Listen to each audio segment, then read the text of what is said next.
Evangelho de João, capítulo 8. É um texto muito conhecido, todavia é um texto muito importante, muito impactante. Evangelho de João, capítulo 8, a partir do versículo 31 ao 36. João 8, 31 ao 36 diz assim: Disse Jesus aos judeus que haviam crido nele: Se vocês permanecerem firmes na minha palavra, verdadeiramente serão meus discípulos e conhecerão a verdade, e a verdade os libertará. Eles lhe responderam: Somos descendentes de Abraão e nunca fomos escravos de ninguém. Como você pode dizer que seremos livres? Jesus respondeu: Digo a vocês a verdade.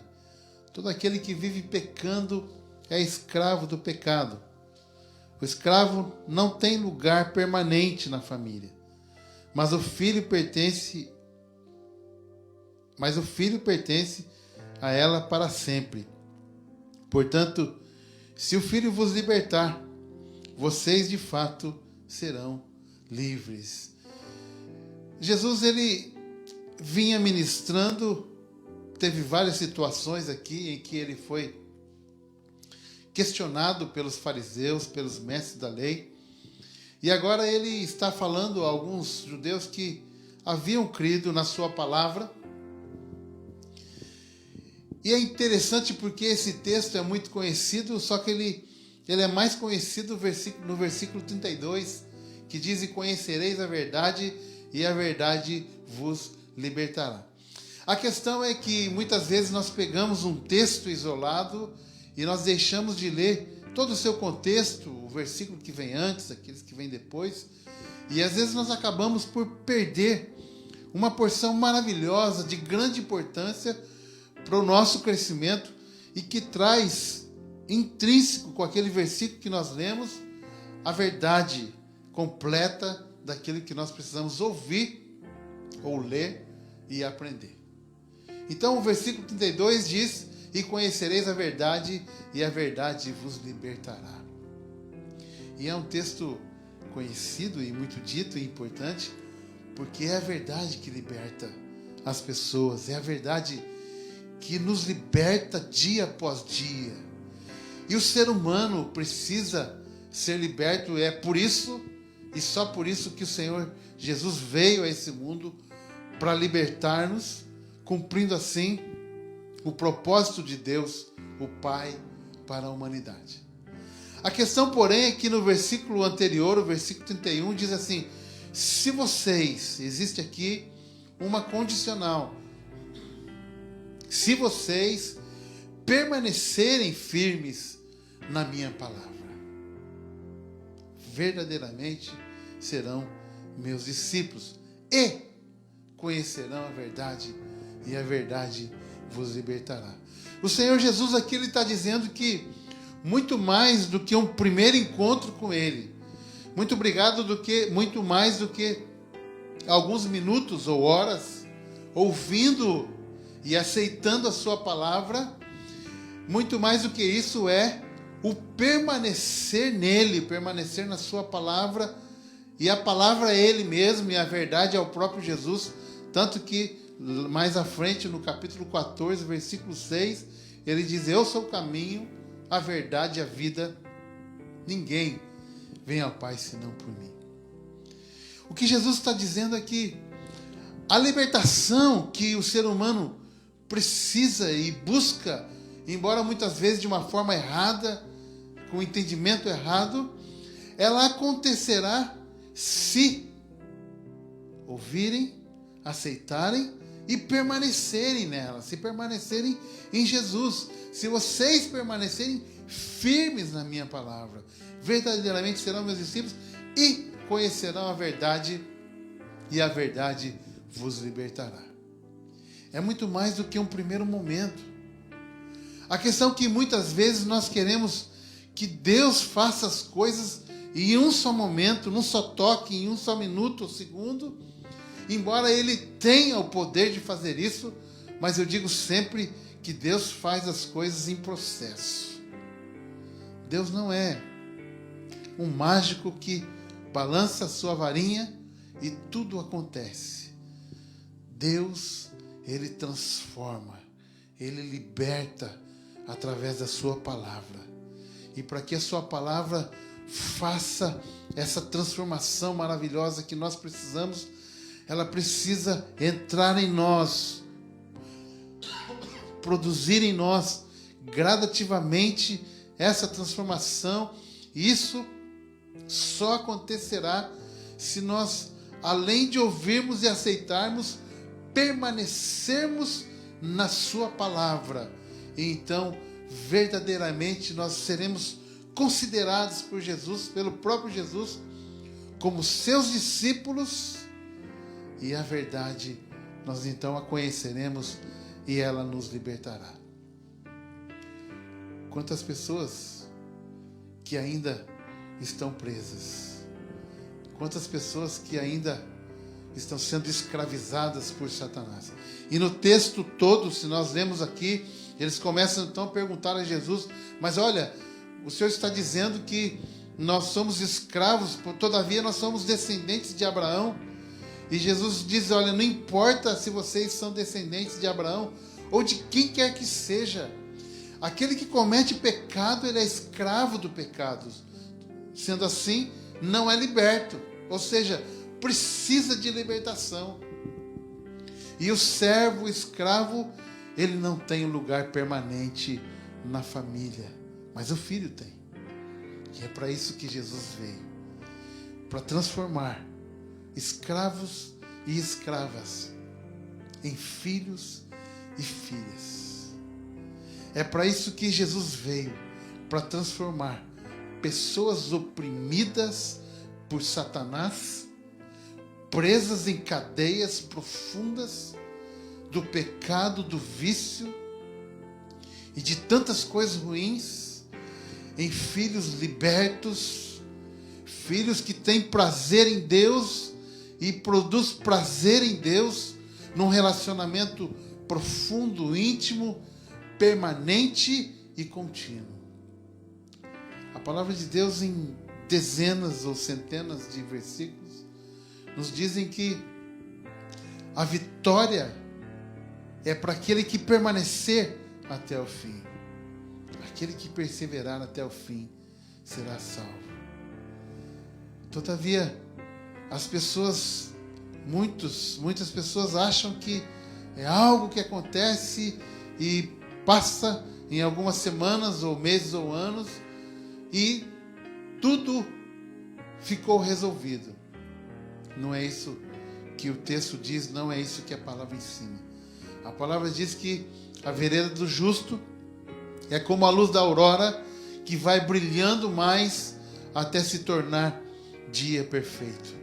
A palavra de Deus diz que nós ainda não sabemos como haveremos de ser, mas quando Ele vier e se manifestar, nós o veremos e seremos semelhantes a Ele. Ou seja, estamos num processo de transformação, e esse processo é contínuo, e só aqueles que permanecerem na palavra é que alcançarão a vitória em Cristo Jesus. Deus não nos chamou para algumas estações. Deus não nos chamou para alguns períodos da nossa vida. Deus não nos chamou para dias ou semanas ou meses ou anos. Deus nos chamou para uma vida. E o Senhor Jesus diz que aquele que lança a mão do arado e olha para trás não é digno dele. O Senhor Jesus diz que os seus discípulos, eles devem lançar mão do arado e seguir em frente, deve pegar, tomar a sua cruz, tomar sobre si e seguir a Jesus, levando a cruz, entendendo que o discipulado é um caminho sem volta, um discipulado é um caminho sem paradas. O discipulado, o seguir a Jesus, é uma vida que só acabará na manifestação final do Filho de Deus, quando Ele vier buscar a sua igreja. Você tem permanecido na palavra do Senhor? Você tem meditado na palavra do Senhor? Você tem praticado, exercitado, vivido a palavra do Senhor? Eu gosto do Salmo de número 1, que fala sobre a importância desta palavra. Bem-aventurado o varão que não anda segundo o conselho dos ímpios, nem se detém no caminho dos pecadores e nem se assenta à roda dos escarnecedores. Antes tem o seu prazer na lei do Senhor, e na sua lei medita de dia e de noite. Pois será como a árvore plantada junto a ribeiros de água, a qual dá o seu fruto na estação própria, e tudo quanto fizer prosperará. Não são assim os ímpios, mas são como a moinha que o vento espalha. Pelo que os ímpios não subsistirão no juízo, nem os pecadores na congregação dos justos. Porque o Senhor conhece o caminho dos justos, mas o caminho dos ímpios perecerá.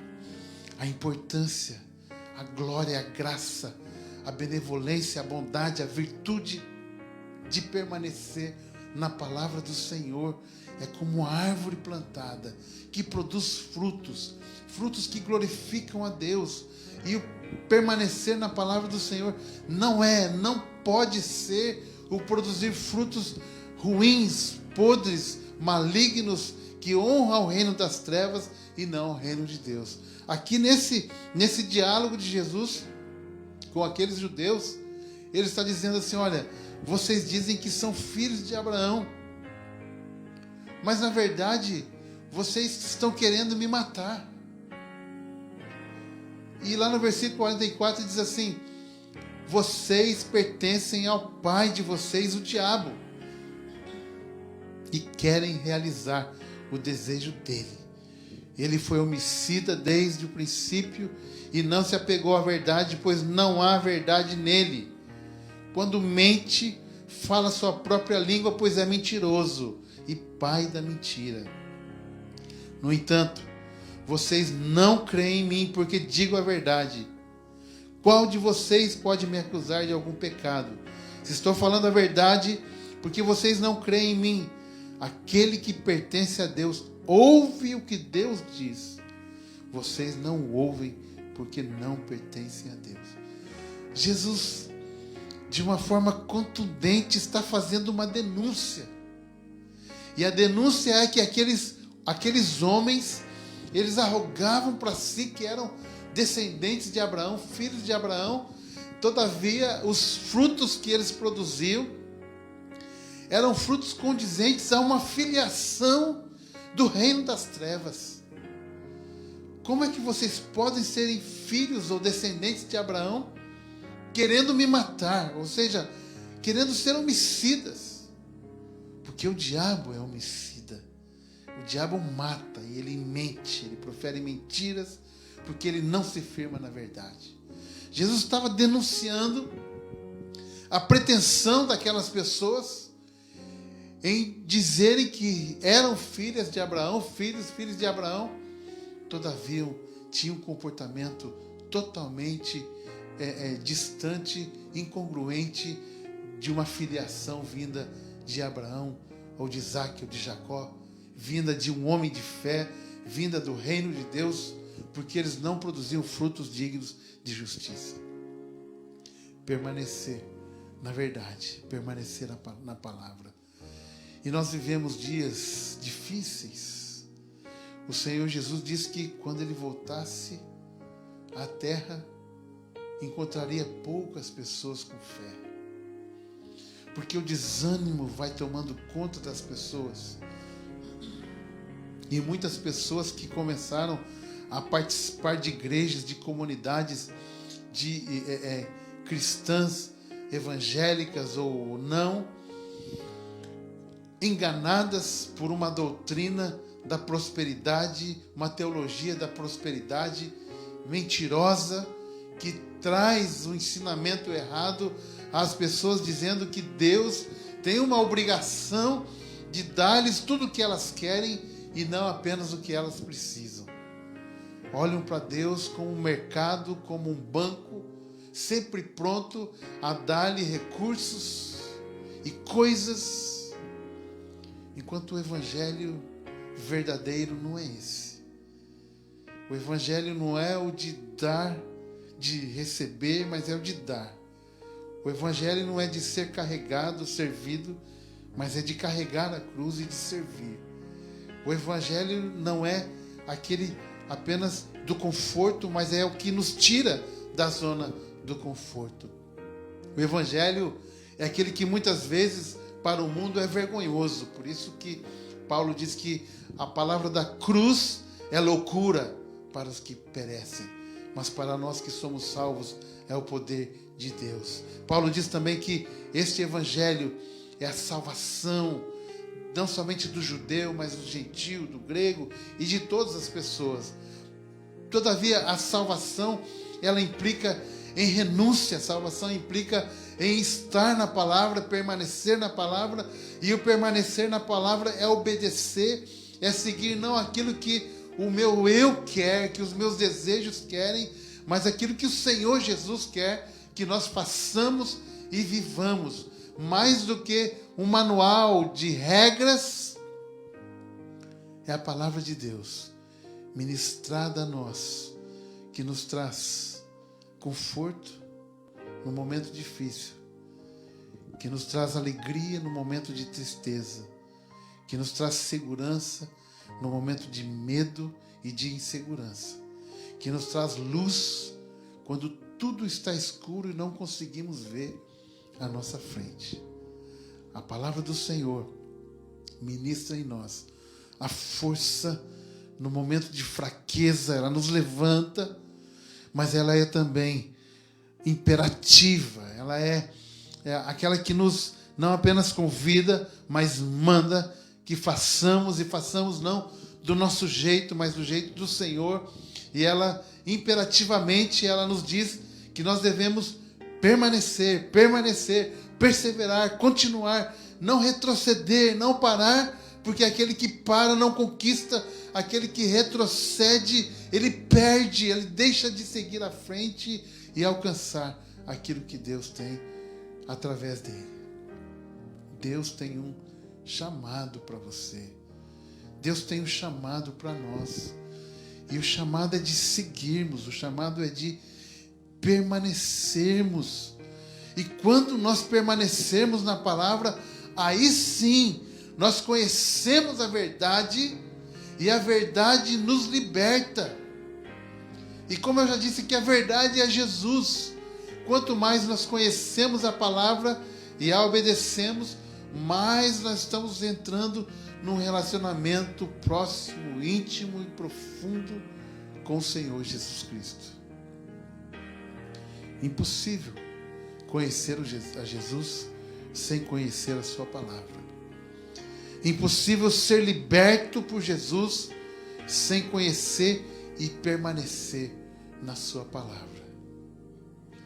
Eu gosto sempre de dar um exercício para nós. Que tal você pensar um pouquinho acerca do seu relacionamento com a palavra do Senhor? Que tal você e eu pensarmos um pouquinho naquelas áreas que já foram libertas, sim, por Deus, e dar a Ele glória a Deus. Mas pensarmos também naquelas áreas nossas que ainda precisam ser restauradas, transformadas, e que talvez ainda não foi porque nós deixamos de permanecer na palavra e nos desviamos segundo os nossos próprios caminhos e propósitos e desejos. Colocando diante de Deus, clamando pela misericórdia, pela graça, pelo poder transformador do Espírito Santo que está em nós. Que está em nós. O Senhor Jesus nos chamou. Evangelho de João, capítulo 15, versículo 16. Não me escolhestes vós a mim, mas eu vos escolhi a vós e vos nomeei, para que vades e deis frutos e o vosso fruto permaneça, a fim de que tudo quanto pedirdes ao Pai, Ele vos conceda. Percebe que a palavra permanecer, perseverar, ela é repetidamente na Bíblia, incessantemente. Permanecer nos caminhos. Isaías diz: este é o caminho. Não vá nem para a esquerda, não olhe nem para a esquerda nem para a direita, mas permaneça nele. Este é o caminho. Jesus é o caminho. Ensina o seu filho no caminho e permaneça no caminho. Siga no caminho. Permanecer. Nós somos chamados para permanecermos nos caminhos do Senhor.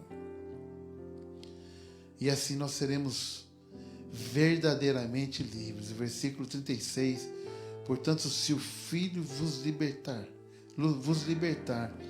vocês de fato serão livres. Porque de fato, que muitas pessoas são livres somente na teoria.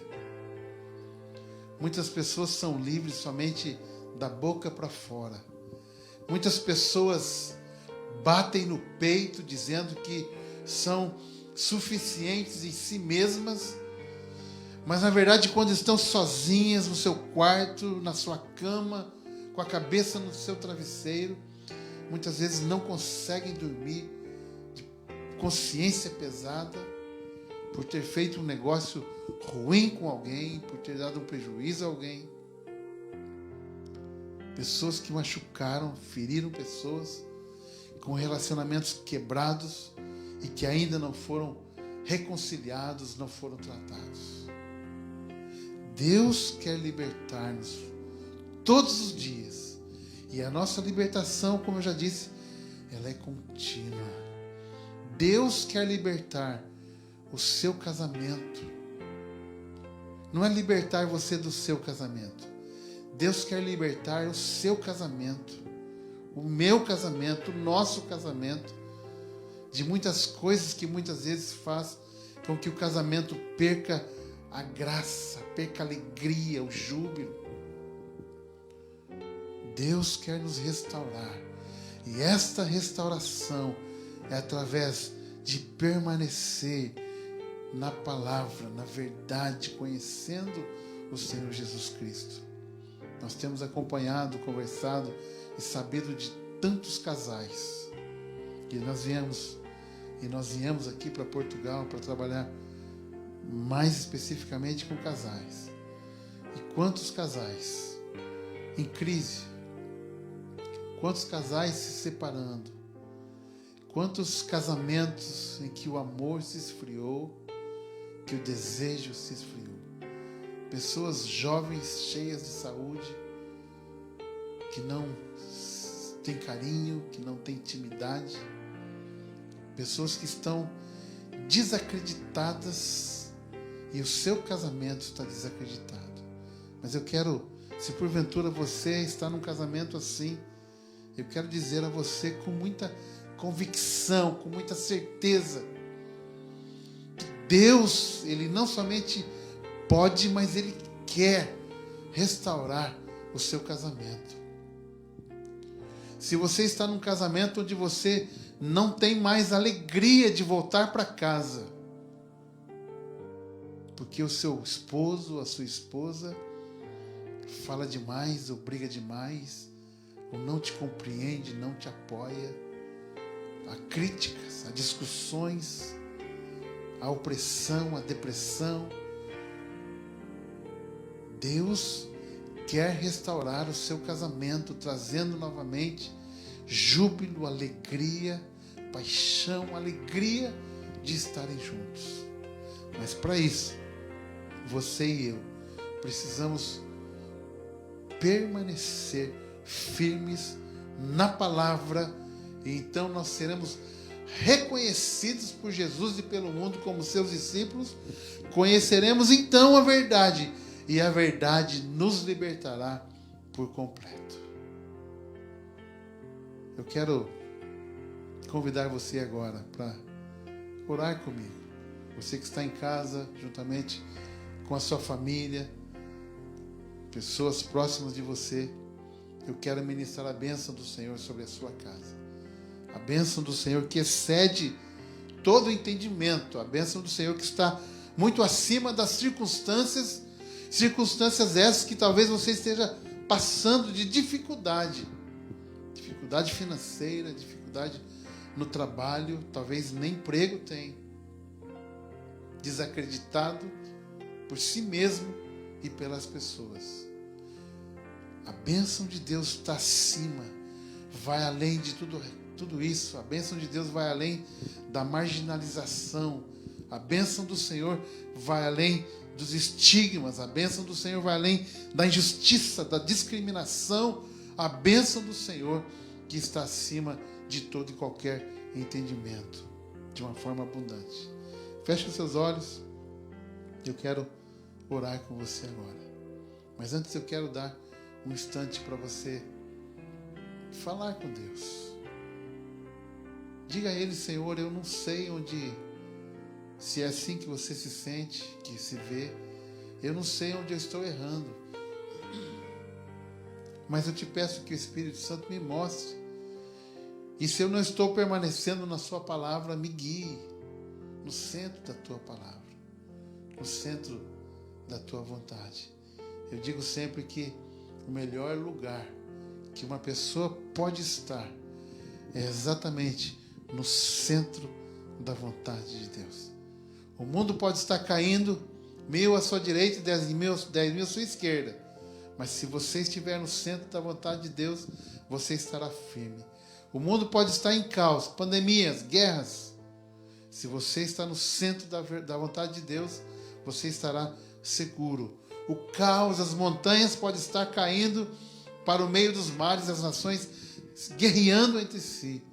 Mas se você e eu estivermos no centro da vontade de Deus, nós estaremos seguros.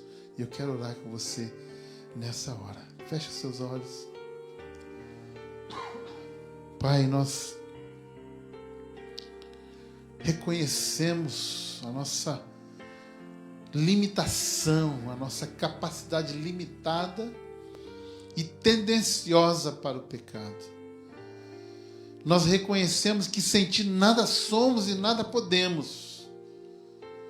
Reconhecemos, Senhor, que somos como um cisco, um pó, uma sombra. Reconhecemos, Senhor, que não somos nada diante da Tua grandeza. Mas reconhecemos também que o Senhor é tudo em nós. Reconhecemos que o Senhor é grande, poderoso, está sentado acima de todas as nações, reinando soberanamente, Rei dos reis e Senhor dos senhores. E muito mais do que focar nas nossas fraquezas, nós queremos focar na sua força, na sua grandeza, no seu poderio, Senhor, no teu amor para conosco, em nos criar, em nos resgatar, no seu amor para conosco, em nos conduzir, em nos sarar, curando as nossas enfermidades, enviando o seu Filho para morrer por nós, o sangue puro derramado na cruz. Muito mais do que focar, Senhor, nas nossas fraquezas e limitações, nós queremos focar na Tua graça que nos alcançou e nos alcança dia após dia, renovando a vida em nós, trazendo abundância de vida, de paz, de regozijo, Senhor. E nós queremos repetir a oração de um dos Teus servos do passado. Corrija a nossa vontade, corrija-nos, Senhor, e faz de nós instrumentos Teus para a Tua honra e para a Tua glória. Nós oramos em nome de Jesus, o Teu Filho. Amém e amém. Creia que o Senhor está com você, com a sua família, que Ele te concedeu agora uma semana abençoada. Eu quero ministrar a bênção sobre você, a bênção apostólica, e nós estaremos então encerrando essa transmissão. Nós queremos pedir que a graça do nosso Senhor e Salvador Jesus Cristo, que o amor de Deus, o nosso Pai, e as consolações do Espírito Santo seja conosco e com toda a igreja espalhada sobre toda a terra, hoje